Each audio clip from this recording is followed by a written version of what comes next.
And welcome back to our Pokemon Generation 2 podcast. Yes, we return with more Generation 2 goodness, starting with rematching the gym leader that I stupidly died to last time. Because that was embarrassing. Yep. Cracking a cold one, huh? Yep. Another one of the classic drinking games that you'd probably establish. Drink every time MJ does something stupid. Yep. Then again... Like, for example, not choosing the fire starter. Yes. Not choosing a fire starter. Every nickname he picked for his Pokemon. And they stack. The dumber they are. Oh, God.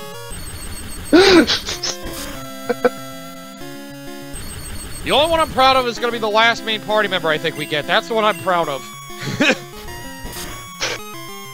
Okay, anticipating finishing the whole bottle. Drink later. The name actually be good, I think. And freaking, hey, you probably could have made a game like that over my freaking Ocarina of Time playthrough. I'm sure you could have. I could have, yeah. I'll just wait till I eventually get to Majora's Mask. You'll be dead by episode 4 or 5, depending on how fast it goes. Watch out on the first cycle, start chugging. Yep. You missed this, you missed this, you forgot to do that, you forgot to go this time, do this exact thing. You could have gotten this piece of heart earlier, you could have gotten this, you could have gotten this mask. Fucking I know! I'm sorry! If you ever do get around the Majora's Mask, I'm so co-commentating you with that one. And, oh, you're playing a 3DS version? Okay, automatically double shots. Oh, God. Yep. But I like the 3DS version more! Drink more! In all actuality, on a serious note, I would say that I feel like there's no, like, completely definitive version of Majora's Mask, because I do feel both versions have their strengths and weaknesses. Some people say the best version of it is one that you can only get via a mod, what they call Majora's Mask 3D, Project Restoration. Basically, keep the 3DS enhancements of the controls and the visuals, but make it play exactly like the Nintendo 64 version. Mainly the bosses and the way some of the side quests worked. But that, yeah, I think you can only do via emulation, so... Right. Some people really like it that way, like... The only two things I really think are down about the 3DS version... One, the Zora swimming. Yes, it is stupid that it's tied to magic. However, it's not as bad as everybody makes that out to be. Because even without magic, you can still swim fast, but only in small bursts. And, I'm gonna disagree, I'm gonna disagree on that one, but I will allow you to speak on why you think that. Well, you can't constantly swim fast without magic, but if you don't have magic, keep pressing the button, you can still, like, swim fast in bursts. So you can at least still bash walls and all the stuff you need to do. You just can't, like, be invincible or anything like that. Like, for the basic functions you would need it for, you can still use it. If it drained less magic over time, then I think it would be better. It does drain magic a little too fast. Because they tried to balance it. It was kind of overpowered, so, you know, I can see why they did it the way they did it, but... If they, like, have the speed that it drained, I think it would be more acceptable. Yeah. But yeah, I know everybody just loves how it's just fully functional in the original version. I get that. Yeah. I do agree that it's stupid, but at the same time, it's not the worst thing I've seen in a Zelda game, at the very least. That would be the entirety of Breath of the Wild! And Yokoshi might agree with me on that one. Yeah. But either way, I mean, the bosses, the only one I think that's a definite downgrade is Goat. Yeah. Adola's a little more complex, but easier, if that makes any sense. Because instead of just shooting arrows at him, you have the Deku Scrub for him to use. Yeah. The Georg, that's a super divisive one. Because it was extremely basic in the original game, but the new thing they added in the 3DS version could have been executed better. Easily, yeah. And the last boss, I think is an improvement, but other people probably disagree, because the original game, you literally put on the Giant's mask, grow big, slash him to death. That is it. They at least try to make it a show in the 3DS version. It's just more time-consuming and kind of weird. Yeah, I could at least see the point there, yeah. Like, that's something I've always had a criticism of the original Majora's Mask. The bosses I hated. Goat was fine. Odola was really basic. The other two sucked. But Majora's Mask, I will give that boss, was great. But Yeah. everything else before that, just such a drag. Yeah. Oh, man. That LP could be frightening for me. I'm not looking forward to that event. Oh, God! Oh, yeah, by the way, Edward Nigma! I mean, whatever your name is. He seems very, persistent on asking about Team Rocket. Saying, huh, you beat them? Yeah, right. Let me see how good you are now. So yeah, second battle with Rival. Who is still what he called us when we first ran into him. Or as we've now nicknamed him, Edward Nigma. Mm-hmm. Oh no, you have a ghost type! Oh no, what am I gonna do? Hey, Hoot Hoot, Mr. Owl, go take care of him. Yeah, this second rival battle isn't that bad.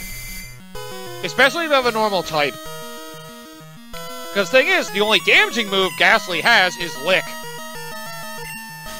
Doesn't matter how much you lick Mr. Owl, he'll never tell you how many licks it takes to get to the center of his, yeah, fuck, that was supposed to be a fucking Tootsie Roll joke. God damn it! Tootsie Pop, fuck! That was the whole purpose of that name. Mr. Owl, how many licks does it take to kill you? You'll never find out. You'll be dead first. Ghost types continue to be pretty fucking weak in this generation. I'll say, not till Gen 4 they actually, are formidable. Debatably Gen 3.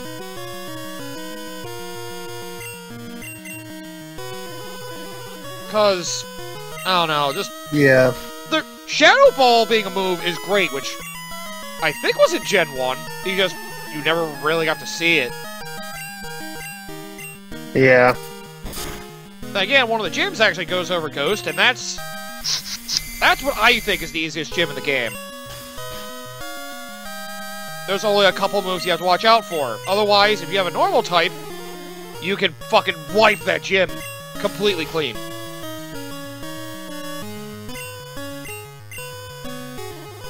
Such a pushover.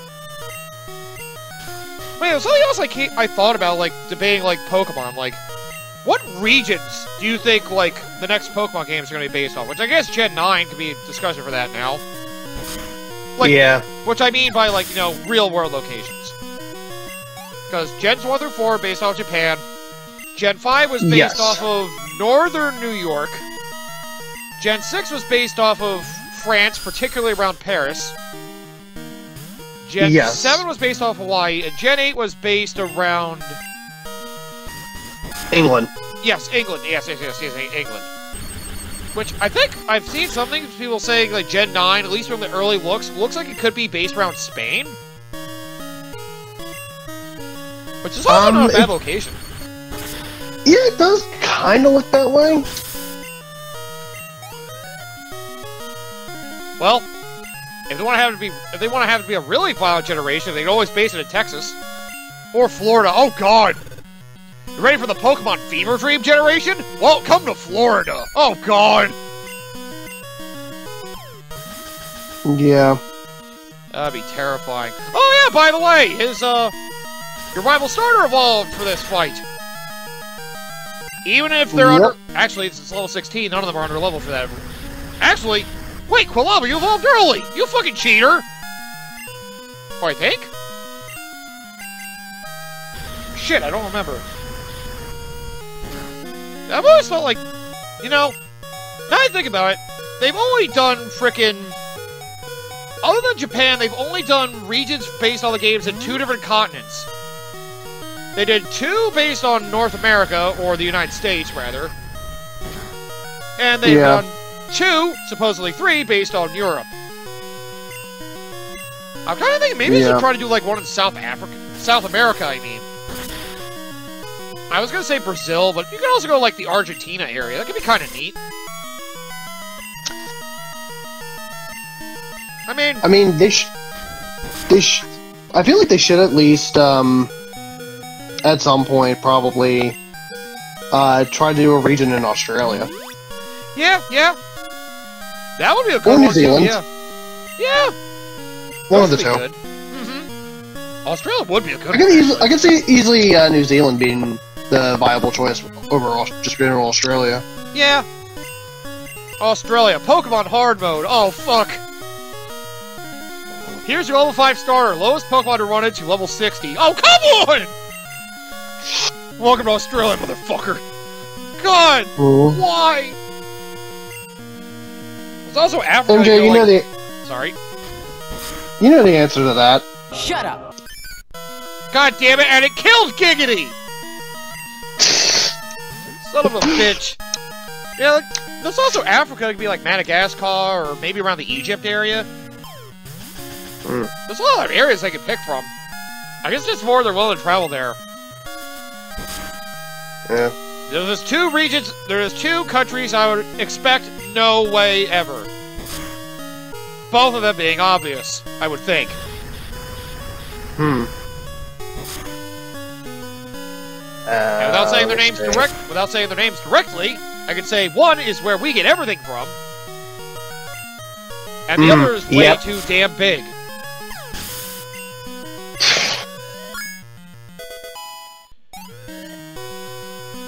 Oh god, do we want to talk about events in the world right now? Please no, please no, please no.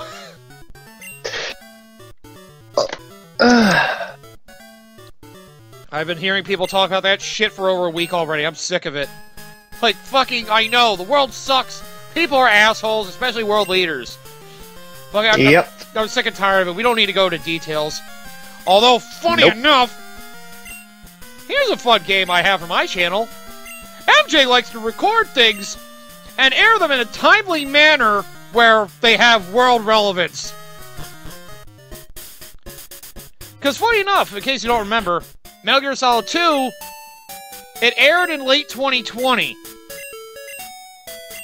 Yeah. Yeah.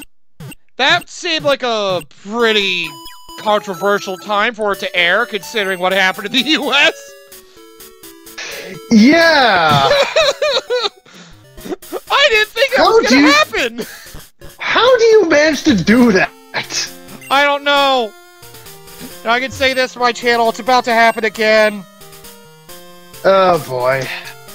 I can just say this. Snake Eater. Oh my god. MJ! The timing, I didn't think this would happen! MJ!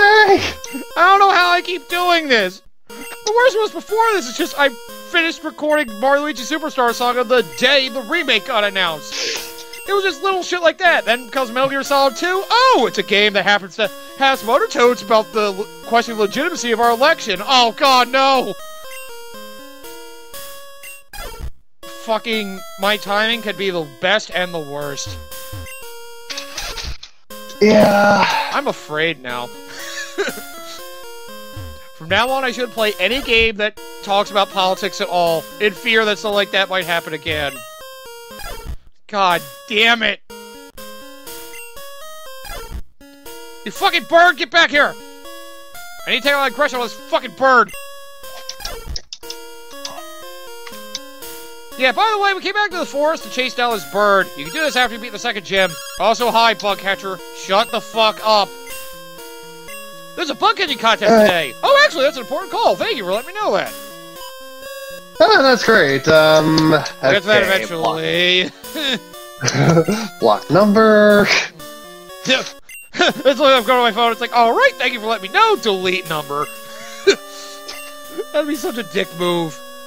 Yeah, we'll go over the bug catching contest later, which is, I want to say, kind of a big deal in this game. In case you wanted to know where to catch the Scyther like what Bugsy had, that's what bug catching contest is for. Yep. And funny thing, friggin' Scyther has an evolution in this game, for those of you that don't know for some reason. But it's another stupid thing they introduced is Gen 2. Trade evolutions with items being held. Yeah, so yeah, let's talk about that. I Since you brought it up. fucking hate it. I fucking hate it. Yeah, I mean, it was okay to introduce, like, this time around because it was like, okay, it's a new concept, especially to give new evolutions to ones that were previously established. Like, okay, yeah, that makes sense. It got worse once you got to, like, Gen 3.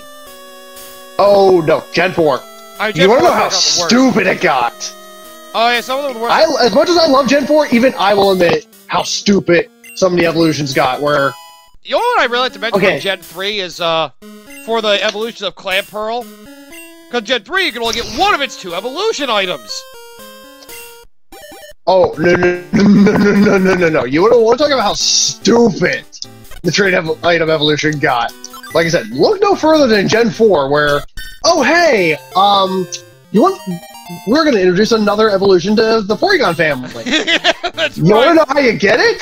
First, you trade Porygon with one held item. Upgrade. Yep. Only to then equip that one with another held item Dubious and disc. trade for that one. Yep, Dubious to get Porygon To get Porygon Yep. Yep, so fucking stupid. They had 2 evolutions in a row, both be trade held item evolutions. Yep. That's what I said. That's how stupid it got. Speaking of stupid evolutions in Gen 4, do we want to talk about Chansey? So, you have the preform now, Happiny.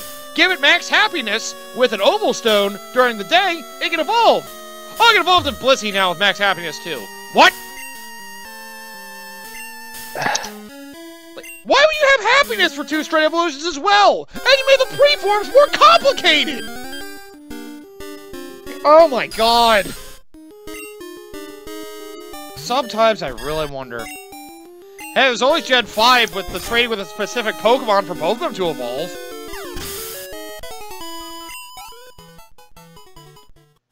Although the only defense I really have for that is that, well, both those Pokemon are version exclusive, so technically it's not actually the worst idea. Yeah. But even still, trade with a specific Pokemon to evolve. What a dick. God. That one I hated the most, where... It's like, I'm sorry, but what if I don't have someone to trade it with? Yep, that's what internet trading made a lot more helpful. That's how I got it eventually. Like I said, Black 2 and White 2 was the first Pokemon game I actually completed the Pokedex. Only because one person I traded with kind of hacked all their Pokemon and was giving them a lot of them to me. I was like, oh, fucking right! I was just giving them excess legendaries and frickin' some of my baby Pokemon. Yep. Well, I mean, with some of the baby Pokemon, it's like, in order to even get some of them, like, you have to, like, if you're gonna breed for it specifically... Oh, so I don't want to talk bad about it with Gen 4. With certain egg moves and all that? Yeah. Oh, yeah. Like, and it's really more apparent if, like, you're someone who actually goes for this kind of stuff. Yeah, I don't. I just breed them to fill up my Pokedex, that's all I care about. I don't go for competitive player getting certain moves, unless they be super helpful. Yeah, even so, it's like, if there's certain moves that you want on the Pokemon, like the egg moves, in order to even get said Pokemon to even be able to get said move, for certain ones, for the baby ones, yep, you have to have certain incenses equipped. Yep. Which... It's kind of ridiculous, honestly, how needlessly complicated some of the evolutions have gotten since actually this generation. That's... Oh, cool, and execute! Like I said, I will forgive it for this generation, at least, because it was a new concept, and it gave certain Pokemon that you could use an evolution, you know, a way to in-game justify, like, oh yeah, let's introduce this new evolution that was not present in the first game. There is still also that made... Oh yeah, sorry. So yeah, it makes sense here to do that. Yep. Less so, I feel,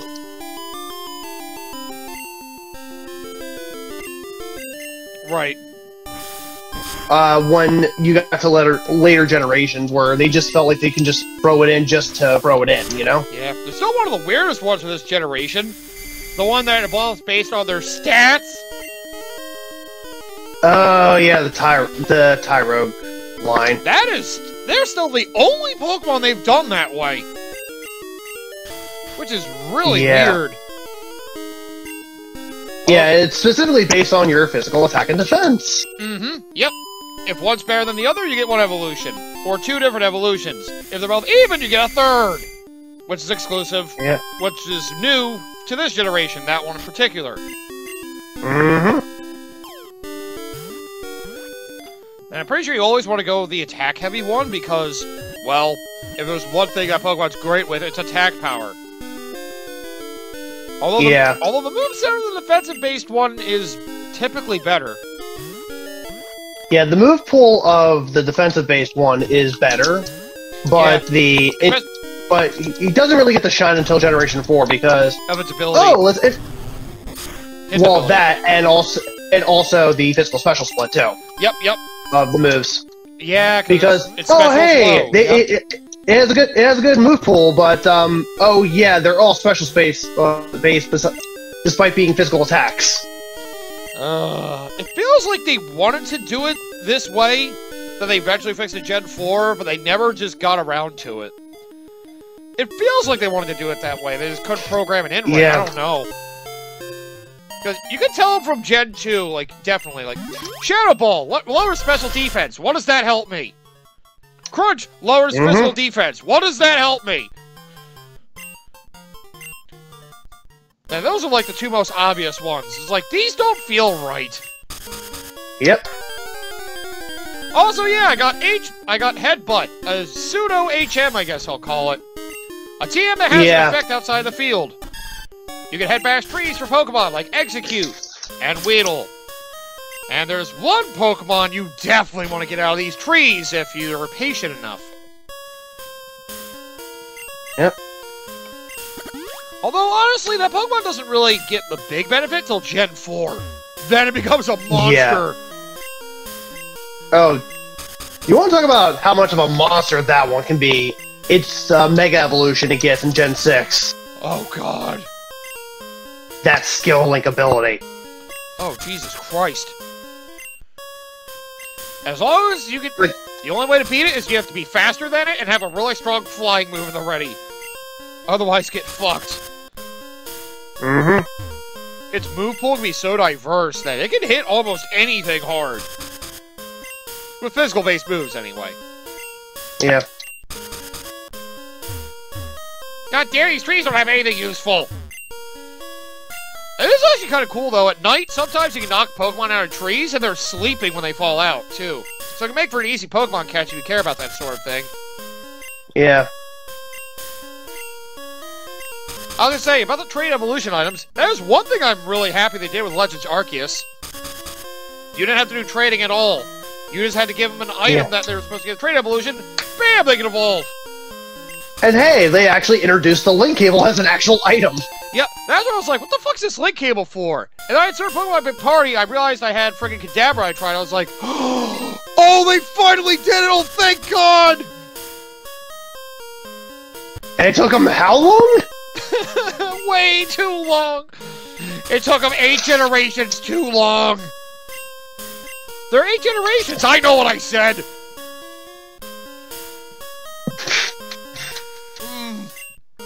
Yeah. I honestly kind of hope they keep that in a Gen 9. Where you just have to give them the item and make it not trade-based, because I get that having it be trade-based is a way to interact with players, but, you know, forcing certain Pokemon evolutions on that, especially with how you battle other trainers, it doesn't make fucking sense. Because other trainers can evolve them just fine, and they keep the Pokemon. Not you, though. Fucking stupid. Like, that's honestly probably one of my biggest complaints with, like, a lot of the Pokemon games. Just the trait evolutions. So fucking stupid! Yep.